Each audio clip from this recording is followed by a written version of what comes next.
That's perfect. When you go into something that's that huge of a challenge, like a lot of points in the ride, you're gonna feel really bad and you're gonna feel like there's no way you can get it done. But the key to achieving those long rides is just like pushing through the dark points and knowing that at some point it's gonna start to get better. So even if it's the worst point, and even if you're not even halfway, like eventually the ride will get better and you're gonna start to feel better. You just have to not quit in that moment and just make it to the next point.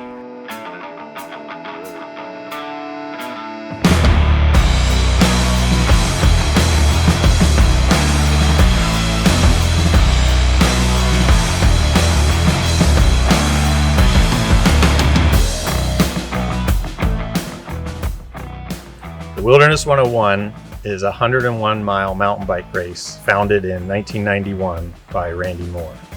And what was so unique about that event was it was point to point through the forest, where the other 100-mile races at the time were lap races at ski resorts. And since the century was the benchmark, we were basically just trying to be snarky and said, let's make it 101 miles. So we would have the absolute longest race in that genre. The landscape out here is just a fantastic equalizer because the rocks don't care if it's your first day out or if you've been doing this your whole life. The rocks take a certain finesse, they take a toll on everybody regardless of your fitness, regardless of your equipment. It also has such a remote feel to it. You're out there. There's spots on the 101 that's difficult extraction if something goes wrong. Your cell service won't work. You're not close to a road, so that was always part of the allure early on, and that still holds today for riding in this area.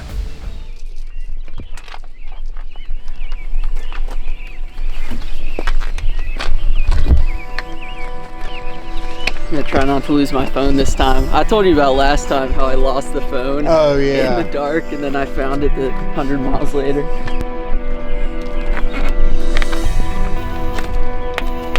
10 minutes. Woo. I've been thinking about this ride for so long, and just finally almost time to go.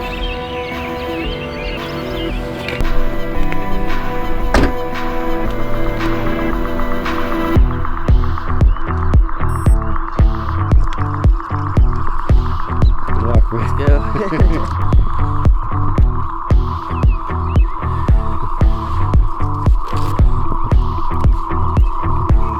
I just got rolling. It was crazy in the moment because at first, like after thinking of something for months, it almost didn't seem real once it finally started, that I was finally in that moment and like had this crazy journey that I was about to go on for the next 30 plus hours. After the initial road section, climbing up into Bald Eagle State Forest, it starts with, that's a pretty big climb. There's about 800 feet. And I probably started out the pace a little bit too hot. And it started to get interesting when I finally got to 322 and crossed 322 for the first time, because it was morning rush hour by the time I got there. And there's those big semi trucks blowing by, and I had to cross like 6 lanes of traffic.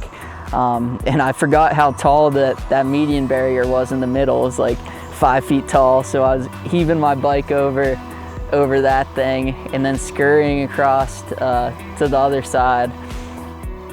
Made it to the first aid station there at around mile 30, and the bicycle shop was there and they were able to tune up my bike, which was super nice having that support, as well as Rothrock Coffee.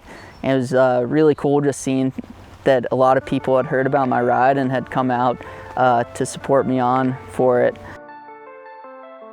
Got there and had some bacon, which was super nice after eating candy bars the first couple hours, and refilled my bottles at the spring. And was just, at this point in the ride, like it was too much to even think about how long I was gonna be going, only being 30 miles in of 300. I don't know really what to say other than it's an incredible challenge.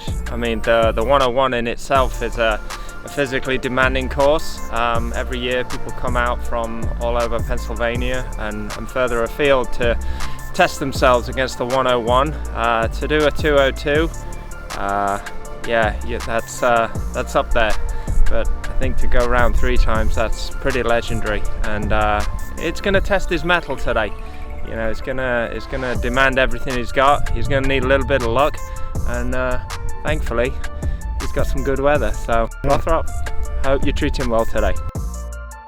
So I continued on. It started to warm up a little bit, and it was this really nice day, and made it down through the Laurel side of Rothrock and made it to Dutch Alvin Trail. And in Dutch Alvin Trail, I crashed and broke the grip on my bike. But going into it, I kind of knew that I was gonna crash at least once, just with how technical the terrain was. So I expected that, and I kind of took a note of myself, and it wasn't a bad crash at all, other than damaging my grip. So I knew I was okay, and just kept moving along. But the other problem was my rear shock started to drip a lot of oil. So I knew that I would have to pump it up so I wouldn't bottom it out. So when I got to the second aid station about mile 50, I got that pumped up at the entrance to Sassafras. After that, I went into Sassafras, and everything was starting to sink in at this point, just how long I was gonna be out there and how crazy this ride was. Because in my head, like, you can rationalize anything, but when you actually go out and do it, then you realize, like, it's one thing looking at aid station here to aid station here and being like, that's gonna be 3 hours. It's another thing to actually go and ride those 3 hours and go over all those rocks.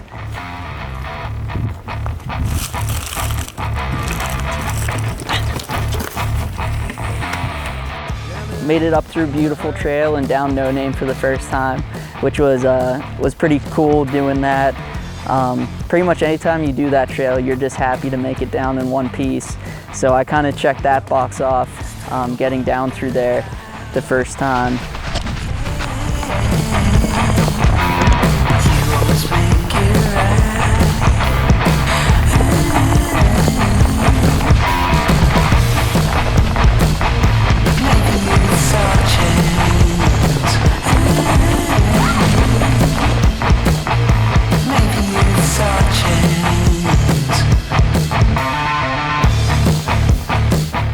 Going into the ride, I was planning on getting done with the first lap and feeling super fresh, but I finished that first lap and I felt like I got punched in the face. Like, I just totally forgot how difficult the riding was, and doing 9 hours of riding in Rothrock State Forest on your mountain bike, you're never gonna feel good at the end of it just because you're getting battered. So I quickly just refilled with all my food for lap 2, since I was gonna carry all my food with me for the most part for each lap, and got 2 bottles prepared of Flow formulas, and then just rolled out of there right away.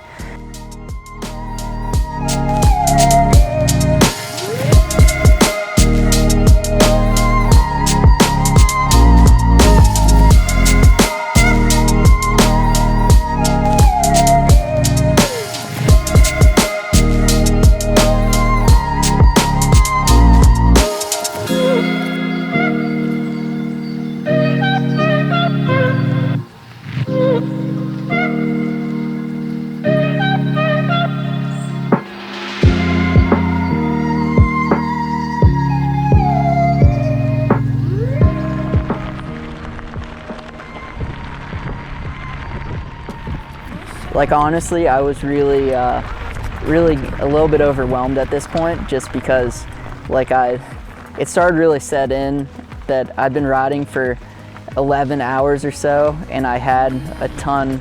I wasn't even close to halfway, so I had a long day ahead of me, and I was pretty tired. So I just kept telling myself, get to 130 miles at the first aid station, and just, my parents were gonna be there, and they brought some food for me, so I just wanted to get there and then go from there. Why is it hard on my own? Why am I not like her? A bit more soft. Why must the curtains come down? Soften now. Why is it hard on my own? Why is it hard on my own? Why am I not like her? A bit more soft. Why must the curtains come down? Soften now.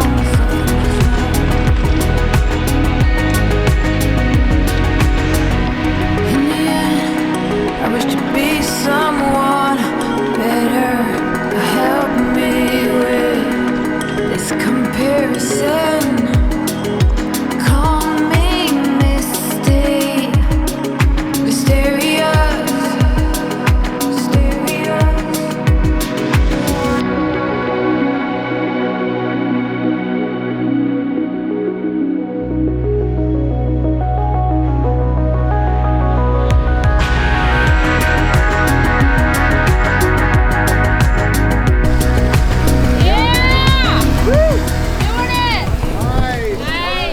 I eventually made it to that aid station at Three Bridges, 130 miles in, and there was a ton of people came out for it, which was really cool just to see everybody and to see everybody was excited about what I was out there doing. And yeah, when I saw my parents, I was like pretty overcome with emotion. Just I kind of wanted to cry, but I kept my shit together because there's so many people there. Everybody came out, and the Stan's van was out there, so they worked on my bike, and I was able to sit down and eat some pizza and just refill my stuff and drink a Coke. And We'll both plug in. I appreciate it.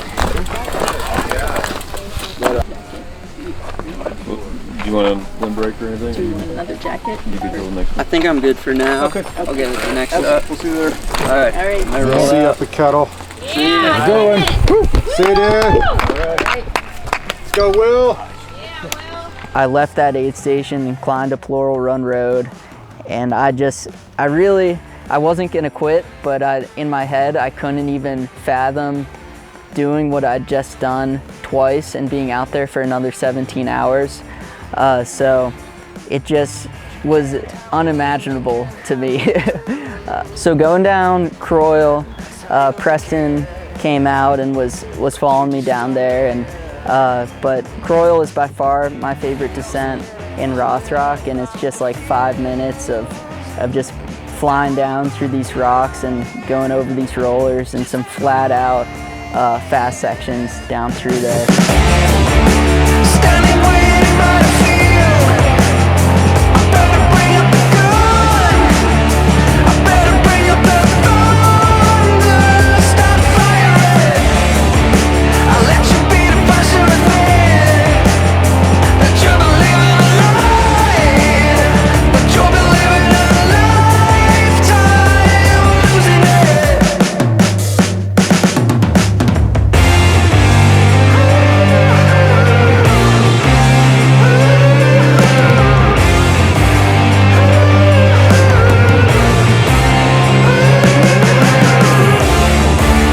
Standing waiting by the field. I better bring up the gun. I better bring up the thunder. Stop firing. I'll let you be the passion within. That you'll be living a lie. But you'll be living a lifetime losing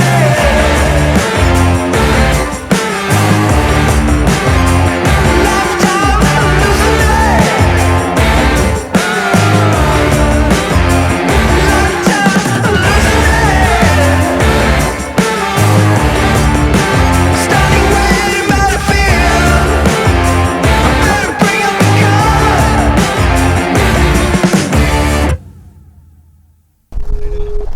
You need anything out of the car or anything? No. You can take it.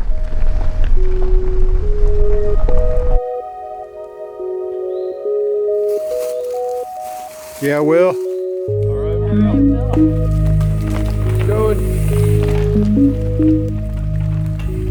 The darkest point of the ride for me when I hit about rock bottom was going up Kettle Road, going up to 150 miles where I had an aid station up there.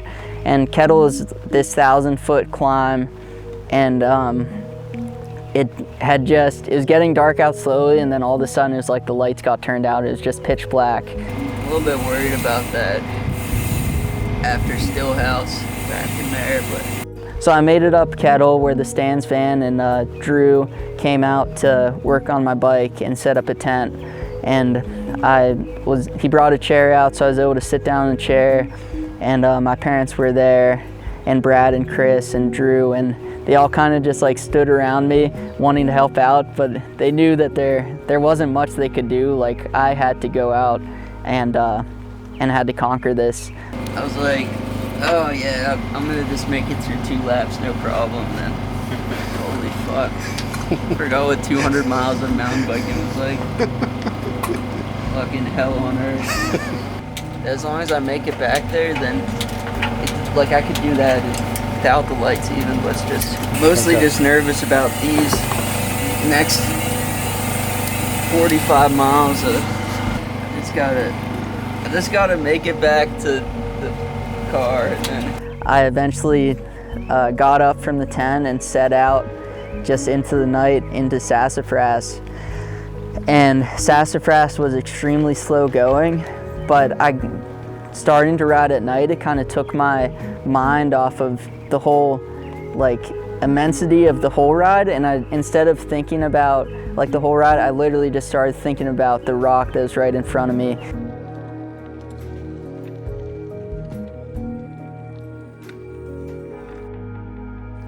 I'd been up for about 20 hours at this point. I believe I got in the car around 3 a.m. and just refueled as quick as I could and got on some more layers and then got out of there. I was happy with how the night was going, and I was happy that I kind of was able to rebound from the darkest point I had at 150 miles and that I was able to keep going from there. But I also knew that I was going into uncharted territory on lap 3, and I knew that it was going to be like incredibly difficult. And like, I'm not gonna lie, like I still thought that part of me thought it was impossible for a long time, and but I never thought I was gonna quit either. So like, I knew something was gonna happen for me not to make it.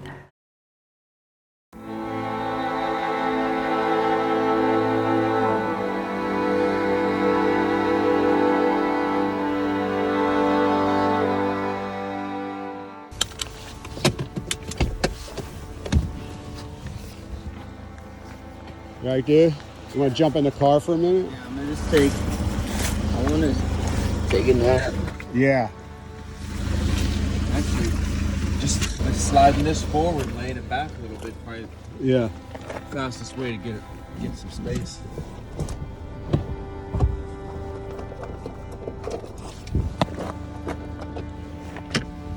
Honestly, 10 minutes. Okay. Is your Garmin, it said session end, like session end. Is that just because you paused it? It's still running. I don't know why it did. Okay, we're good.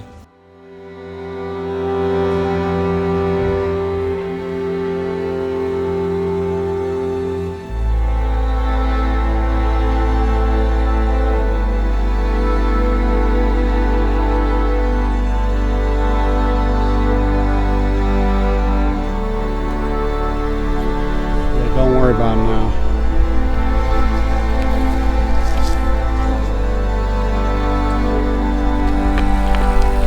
All right, we'll catch up to you. Yep. Okay, we'll see you up there in a minute. You got it, buddy. You got it, Will.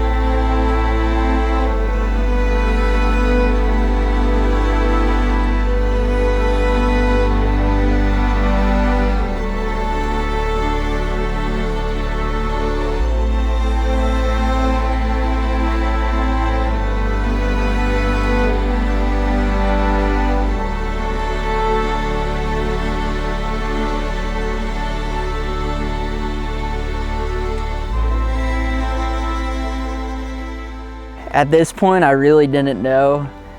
Like, I had about 80 miles left, and I was so smoked that I knew that it was going to be insanely difficult to finish it.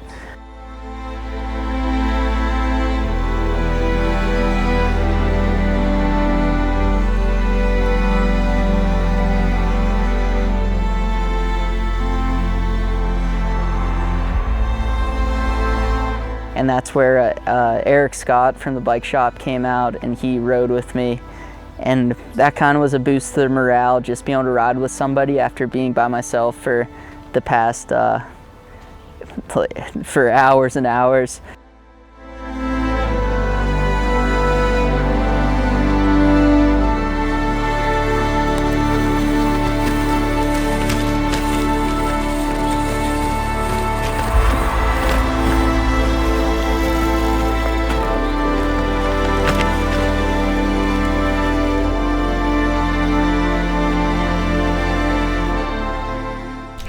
I couldn't keep I kept shutting my eyes going down Detweiler. I'd be like, and then I'd open them and then I'd shut them again. And I'd just be going over the rocks. And I just started walking up Bear Meadows climb. Yeah. I was like, it's gonna take me like a half hour to walk this half mile. So then I got on my bike in my 52s. I feel like a new man after that nap. I had this dream that the computer chip was taken out of the computer and it just shut down, and then I woke up. You got that's all you want in there? Yeah. Contact doesn't fall out again. You think anybody else would want to ride, Brad? I'll text. Try to get Jamie. He needs somebody to go up Stillhouse with him. All right, man. Go get it. We'll see you up there.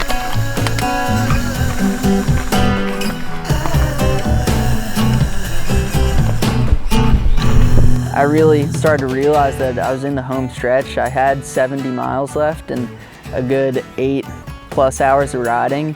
But even if it took me that full second day, my goal was just to get it done before dark no matter what. So even if I was limping into the finish, I could still get it done.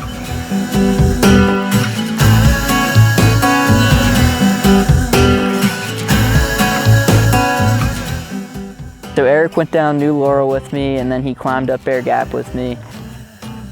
After Erik Scott and I parted ways, I descended down Croyle and then down to Alan Seeger, and that's where the most amazing sunrise of my life happened. The sun was just shining through the trees, and I had kind of emerged from the dark night and made it to this morning, and I just knew that I was going to finish it at this point. I was determined I was going to finish, and that I was in the home stretch.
happy I had a recovery after my power nap.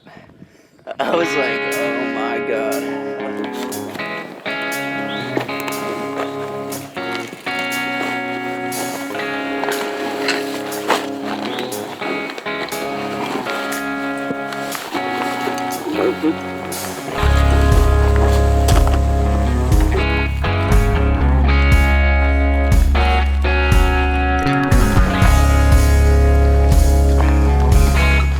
After I climbed up Kettle the last time, I entered Sassafras, and Sassafras was some really slow going because I was so fatigued. It just got like super difficult, and I was just picking my way through, and every rock, my arms were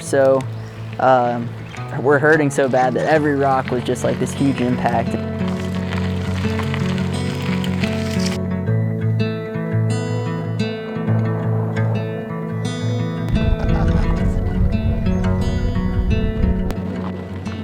But I made it down, no name, in one piece, and made it up onto the road. And there's a stretch of just pavement down to Stillhouse. And I knew that Jamie Bestwick was going to be meeting me out there for that last 30 miles. So I knew no matter what, just to get to there, and I was going to finish no matter what.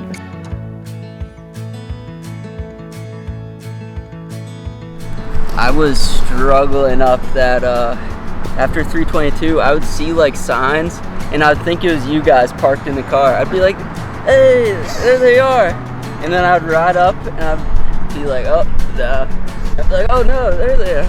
So it's dope that Jamie's gonna do this last part with me because that's such a long stretch. Happy being the home stretch after 30 hours or whatever the fuck it is, but... Shit. Well, I'll try and keep up with you. Oh no, I've just got enough to make it back. That's alright with me.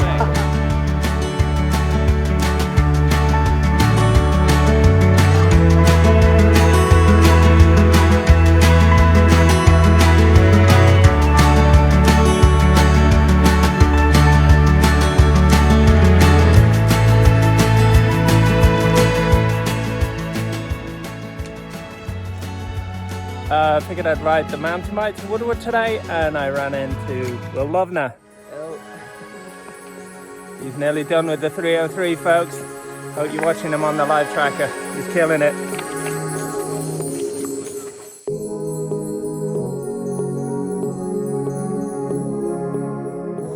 There it is. 303 miles. Yeah, well. That's all you, dude.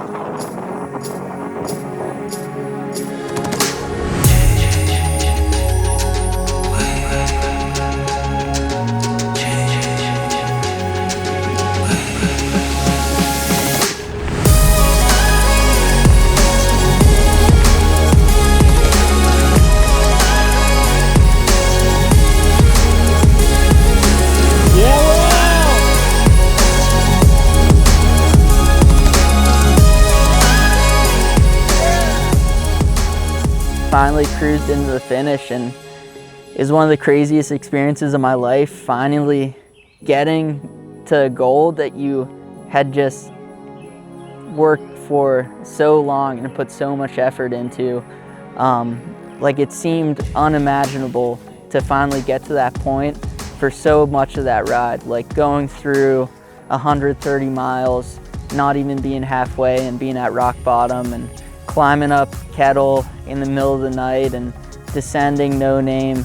Like, so many things could have gone wrong, and there could have been so many ways that I got hurt, or that like just something happened where I couldn't keep going, or just quitting when the going gets tough and the sight isn't even anywhere close. But I had pushed through all that adversity, and I'd finally made it to the finish. And the craziest thing was, like, I thought I was going to be super happy to get to the finish, but in some ways I was sad just that this journey was finally coming to an end, because it's such like emotional experience going through and doing something that pushes you that hard, and it's like a really moving experience and a moving journey, and when you finally finish it, it's like hard to comprehend that it's over. I couldn't believe it was over. You are the 1%, my friend. You're the 1%.